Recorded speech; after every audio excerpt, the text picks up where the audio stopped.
Todos aspiramos a ter a vivenda dos nosos soños, pero mudan as modas, as realidades económicas e sociais e as prioridades nos usos, sábeno ben nas inmobiliarias. O principal que busca é a comodidade na casa, non? O sea, estánse buscando espazos abertos, que señan luminosos.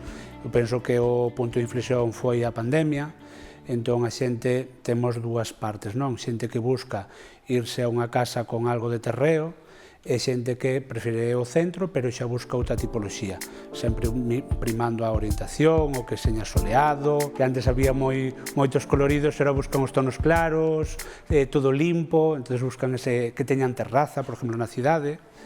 Os que poden mercar no centro das cidades valoran o acceso a servizos básicos, non ter que coller o coche ou que o piso teña terraza.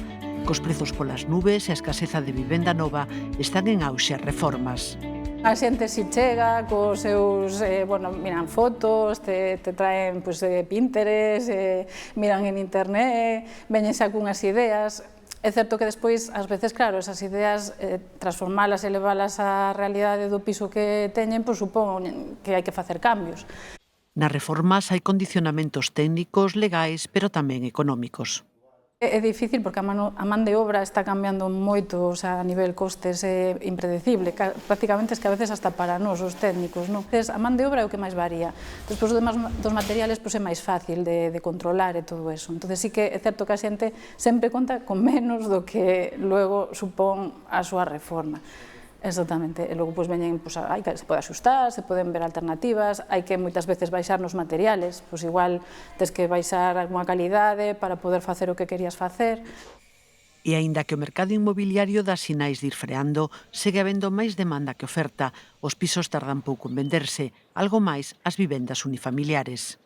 Tamén se venden ben. Que pasa? Que ora a xente tende a ir a vivendas máis pequenas.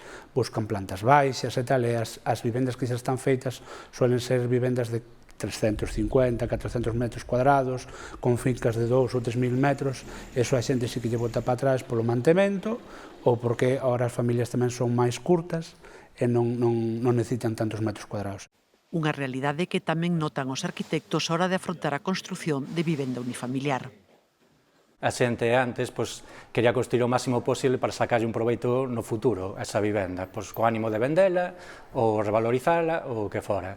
Pero hoxe en día, como a construción está tan cara, entonces tendense a pedir cousas máis comedidas, igual unha vivenda en planta baixa, cos metros xustos das necesidades xustas que necesita a xente, para non pasarnos precisamente dese presuposto que é limitado. E ter un soar para construir non significa que poidamos facer a casa como queremos. A veces unha vivenda unifamiliar, por exemplo, nun concello determinado, hai unha normativa que hai que cumplir, de X metros que se poden facer, retranqueos a carreteras, camiños, ou incluso temas estéticos, que xa nos ten pasado, que en algunha vez eu quero unha vivenda dunha cuberta plana, moderna, porque me gustan así, pero a normativa nos leva por cubertas inclinadas, cubertas de tella ou ventanas reducidas de unha determinada dimensión. E hai un cambio significativo no mercado inmobiliario que obriga a ampliar o círculo de buscados que aspiran a mercar vivenda.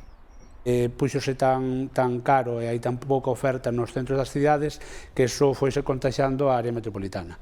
E claro, chegouse hasta duplicar e triplicar os precios en zonas bastante, como pode ser aquí Oza dos Ríos, ou zonas como Ferrol, que antes podíase comprar un piso por 40.000 euros para reformar e agora xa non baixan de 100.000. Todos desexamos posuir unha vivenda digna, pero quizáis non sexa como soñábamos, nin este onde aspirábamos a sentar raíces.